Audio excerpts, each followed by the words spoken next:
இந்த குரு பகவான் உங்களுடைய ராசிக்கு 6ஆம் இடத்தையும் பார்க்கார், உங்களுடைய ராசிக்கு 8ஆம் இடையும் பார்க்கார். அப்போ இந்த 6, 8 அப்படிங்கிறது வந்து பார்த்திங்கன்னா போராட்டத்துக்குரிய விஷயம். அந்த போராட்டத்தை நிவர்த்தி எப்படி சரி செய்ய முடியும் அப்படின்னா, கடன் வாங்கினதாண்டா என் வாழ்க்கையில் பெரிய குத்தம், கடன் வாங்கிட்டு நான் படுற பாடு பெரிய பாடாக இருக்குது அப்படின்னு வருத்தப்பட்டீங்கன்னா, உறுதியாக கடன் சுமையிலிருந்து நீங்கள் மீள்வதற்கான இந்த குரு பார்வை மூலமாக உங்களுக்கு சனி பகவானுடைய அத்தனை விதமான தாக்கமும் அனைத்து விதமான பிரச்சனையிலிருந்தும் நம்முடைய சிம்ம ராசி என்பர்கள் உறுதியாக. நேர்கள் அனைவருக்கும் எனது இனிய வணக்கம். நான் உங்கள் டிஜே சுந்தரபாண்டி, சிவகாசியிலிருந்து. நேர்களே, தற்போது நம்ம பார்க்க போகிற விஷயம் என்ன? அதாவது குரு பகவான் இப்போ தான் மிதுன ராசிக்குள்ளே உள்ளே வந்தார். கிட்டத்தட்ட பார்த்திங்கன்னா இப்போ மே மாதம் எண்டில் வந்தார். இப்போ கரெக்டாக பார்த்திங்கன்னா ஆகஸ்ட் மாதம் நடந்துருக்கு. ஒரு 3 மாத காலம் தான் ஆயிருக்கு. எப்பவுமே பார்த்திங்கன்னா குரு பகவான் ஒரு ராசியில் 1 வருஷம் இருப்பார். அது எல்லாருக்குமே நமக்கு தெரிஞ்ச விஷயம். சில நேரங்களில் பார்த்திங்கன்னா வக்ரமாகி ரிவர்ஸில் போவார். சில நேரங்களில் பார்த்திங்கன்னா 1 வருஷம் எடுத்துக்கிட்டவர் அதிசாரமாக முன்னோக்கி செல்வார். அப்படி பார்க்கும்பொழுது இந்த ஆகஸ்ட் மாதம் 18ஆம் தேதி மிதுன ராசியில் இருக்கிற குரு பகவான் அதிசாரமாக முன்னோக்கி சென்று கடகராசிக்குள்ளே உள்ள நுழைய போகிறார். அவர் ஆகஸ்ட் மாதம் 18ஆம் தேதி நுழையிறவர் கிட்டத்தட்ட பார்த்திங்கன்னா டிசம்பர் மாதம் 5ஆம் தேதி வரையும் கடகராசிக்குள்ளே தான் இருப்பார். அப்போ டிசம்பர் 5க்கு மேலே என்ன பண்ணுவார்? திரும்பி வக்ரமாகி ஏற்கனவே இருந்த மிதுன ராசிக்குள்ளே உள்ளே நுழைஞ்சிடுவார். அப்போ இந்த குறிப்பிட்ட ஆகஸ்ட்டு 18ஆம் தேதியிலிருந்து டிசம்பர் மாதம் 5ஆம் தேதி வரையும் இந்த குறிப்பிட்ட கால அளவில் உங்களுக்கு குரு பகவான் கொடுக்கின்ற மாற்றங்கள், உங்களுக்கு குரு பகவான் கொடுக்கின்ற ஒரு அற்புதமான செயல்பாடுகள் என்னென்ன அப்படிங்கிறத நம்ம பார்க்க போகிறோம். எப்போதுமே பார்த்திங்கன்னா குரு அமர்ந்த வீடை விட பார்க்கும் வீடுக்கு பலம் அதிகம். ஒரு தைரியம், தன்னம்பிக்கை, செயல்பாடுகள், வெற்றி, மகிழ்ச்சி எல்லாமே ஒரு மனிதனுடைய எதிர்பார்ப்புகள் அனைத்துமே எந்த விஷயத்தில் இயங்குதுன்னா குரு பார்வையின் மூலமாக அதிகமாக இயங்கும். நம்மளுடைய குரு பகவான் கடகராசியில் அமர்ந்து தன்னுடைய 5ஆம் பார்வையாக விருச்சக ராசியை பார்ப்பார். தன்னுடைய 7ஆம் பார்வையாக மகர ராசியை பார்க்க போகிறார். அதுக்கடுத்து பார்த்திங்கன்னா தன்னுடைய 9ஆம் பார்வை என்று சொல்லக்கூடிய விசேஷ பார்வை மூலமாக மீன ராசியை பார்ப்பார். அப்போ மீன ராசியில் என்ன கிரகம் இருக்குது அப்படின்னா, இப்படிக்கு சனி பகவான் மட்டும்தான் வக்ரமாகி உட்கார்ந்துருக்கார்.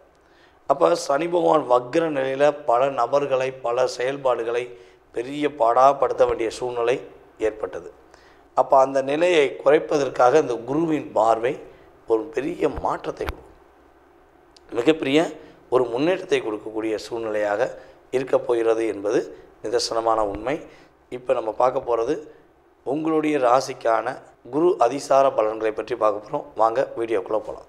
சிம்ம ராசி நேயர்களுக்கு குரு பகவான் அதிசாரமாக ராசிக்கு 12ஆம் இடமான கடக ராசியில் அமர்ந்து என்னென்ன மாற்றங்களை கொடுக்க போகிறார்? சிம்ம ராசிக்கு எத்தனாம் வீடுகளை குரு பகவான் கடகராசியில் அமர்ந்து பார்க்க போகிறார் என்று பார்க்கும்பொழுது, சிம்ம ராசிக்கு 4ஆம் வீடான விருச்சக ராசியை கடகத்தில் அமர்ந்த குரு பகவான் தன்னுடைய 5ஆம் பார்வையான விசேஷ பார்வை மூலமாக பார்ப்பார். அதுக்கடுத்தபடியாக சிம்ம ராசிக்கு 6ஆம் வீடான மகர ராசியை குரு பகவான் தன்னுடைய 7ஆம் பார்வை மூலமாக பார்ப்பார். அதுக்கடுத்தபடியாக சிம்ம ராசிக்கு 8ஆம் வீடான நம்முடைய மீன ராசியை குரு பகவான் தன்னுடைய 9ஆம் பார்வை மூலமாக கடகராசிலிருந்து பார்க்குறார். அப்போ இங்கே 4ஆம் இடம், 6ஆம் இடம், 8ஆம் இடம், இந்த 3 பாவகங்கள் இயங்கப் போகிறது அடிப்படையில் என்பது பார்க்குறோம். அப்போ 4ஆம் இடம் அப்படின்னு சொல்லும் பொழுது புதிய வீடு மனை வாங்குவதற்கான வாய்ப்புகள் உண்டு, அல்லது ஏதாவது வீடு ஆல்ட்ரேஷன் பண்ணுவதற்கான சூழ்நிலைகள் உண்டு. வீடு ரொம்ப நாளாக கட்டணும் முயற்சி எடுக்கிறேன், முயற்சிகளில் பல தடை வருது அப்படின்னு நினச்சிங்கன்னா கண்டிப்பாக கட்டிடுவீங்க.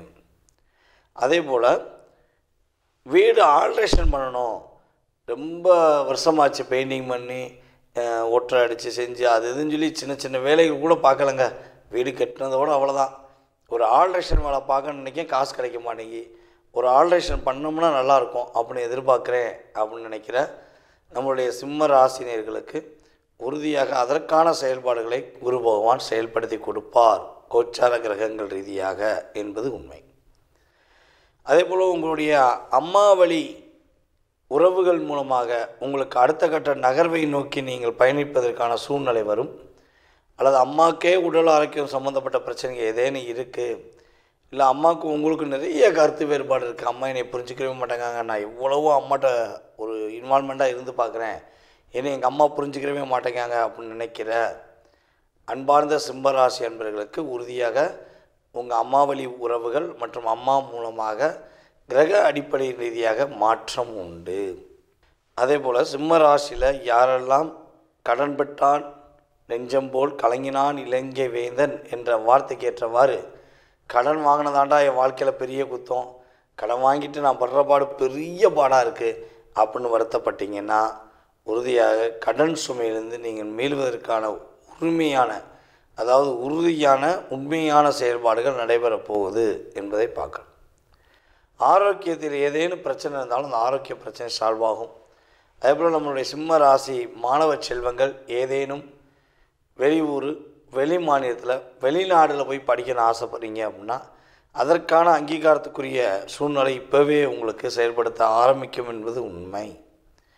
அதேபோல் சிம்ம ராசியில் உள்ள நம்மளுடைய அன்பு நேயர்களுக்கு தேவையில்லாத அழுத்தம், தேவையில்லாத பிரச்சனை, தேவையில்லாத ஒரு குழப்பங்கள் இருக்குது, அல்லது வேலை சம்மந்தப்பட்ட விஷயங்களில் நிறைய தாக்கங்கள் இருக்குது அப்படின்னு வருத்தப்பட்டீங்கன்னா இந்த குரு பகவான் உங்களுடைய ராசிக்கு 6ஆம் இடத்தையும் பார்க்கார், உங்களுடைய ராசிக்கு 8ஆம் இடையும் பார்க்கார்.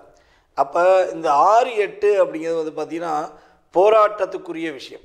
அந்த போராட்டத்தை நிவர்த்தி எப்படி சரி செய்ய முடியும் அப்படின்னா ஒன்று குரு பார்வை இருக்கணும். அப்போ குரு பார்வை உங்களுடைய ராசியில் இருப்பதனால உறுதியாக போராட்டம் குறையப் போகிறது. நிம்மதியான ஒரு செயல்பாடு, எப்பாடி இப்போ தானே நிம்மதியாக ரொம்ப போராடிட்டேன், போராட்டம்னா போராட்டம் அந்தளவுக்கு ஒரு பெரிய போராட்டம், என்ன பண்ணனே தெரியல அப்படிங்கிற வார்த்தை செயல்பாடுகள் கடந்த காலங்களில் இருந்தால் தப்பில்லை. ஆனால் எதிர்காலத்தில் என்னால் எல்லாம் முடியும், நானும் சாதித்து காட்டுவேன் அப்படின்னு நீங்கள் சொல்லக்கூடிய அளவுக்கு உங்களுக்கு குரு பகவான் உங்களுக்கு வலிமையாக இருக்கிறார் என்பது உண்மை. அப்போ 12ஆம் இடத்துல குரு அமர்ந்திருக்கிறாரே ஏதாவது பாதிப்பு வந்துடுமா அப்படின்னா உங்களுடைய ராசிக்கு 8ஆம் இடத்து அதிபதியான குரு பகவான் 12ஆம் இடத்தில் அமர்ந்தது பாக்கியமே. பிரச்சனைங்கிறது சுமூகமாக முடியும். ஏன்னா 8ஆம் இடத்தில் அமர்ந்திருக்க சனி பகவானுடைய ஆதிக்கமே உங்களுக்கு ரொம்ப டிப்ரெஷனை கொடுக்கும். இந்த குரு பார்வை மூலமாக உங்களுக்கு சனி பகவானுடைய அத்தனை விதமான தாக்கமும் அனைத்து விதமான பிரச்சனையிலிருந்தும் நம்முடைய சிம்ம ராசி என்பர்கள் உறுதியாக சிறப்பான வாழ்க்கை இருப்பதாக உணர முடியும் என்பது கணக்கு. நேயர்களே, தற்போது வரை ரொம்ப பொறுமையாக உங்களுடைய ராசிக்கான குரு அதிசார பொது பலனை பார்த்தீங்க. குரு பகவான் உங்களுடைய வாழ்க்கையில் இந்த அதிசார பலன்கள் மூலமாக கிட்டத்தட்ட ஒரு 20% ஒரு மாற்றத்தை கண்டிப்பாக கொடுப்பார். அதில் எந்த ஒரு ஐயப்பாடும் கிடையாது. அப்போ மீதி உள்ள சதவீதம் எங்கே இருக்குது அப்படின்னா உங்களுடைய சுய ஜாதகத்தில் மட்டும்தான் இருக்குது. நீங்கள் பிறந்த தேதி, மாதம், வருடம், நேரம், எந்த ஊரில் பிறந்தீங்க, எந்த நாட்டில் பிறந்தீங்க அப்படிங்கிறதெல்லாம் ஃபில்ட்ரு பண்ணி உங்களுக்குன்னு ஒரு ஜாதகத்தை கணிச்சு அந்த ஜாதக ரீதியாக உங்கள் லைஃப் ஸ்டைல் எப்படி இருக்குது.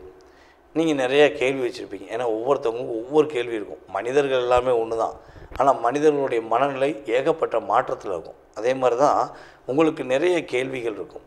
அப்போ உங்கள் கேள்விக்கான விடையை எதில் கண்டுபிடிக்கலாம் அப்படின்னா நம்ம உங்களுடைய சுய ஜாதகத்தில் மட்டும்தான் கண்டுபிடிக்க முடியும்.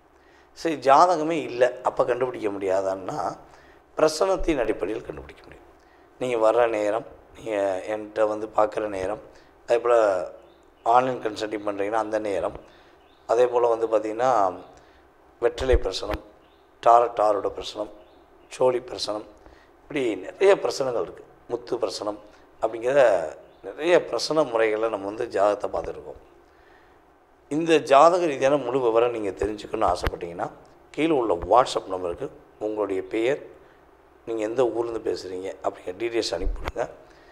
உங்கள் சுய ஜாதகத்தை மிக தெளிவாக துல்லியமாக கணித்து எதிர்காலம் சம்பந்தப்பட்ட அத்தனை விதமான கேள்விகளுக்கும் பதில் கூற நான் கடமைப்பட்டிருக்கிறேன். என்னுடைய பணிவான நன்றியையும் வணக்கத்தையும் கூறி விடைபெறுகிறேன். நன்றி, வணக்கம்.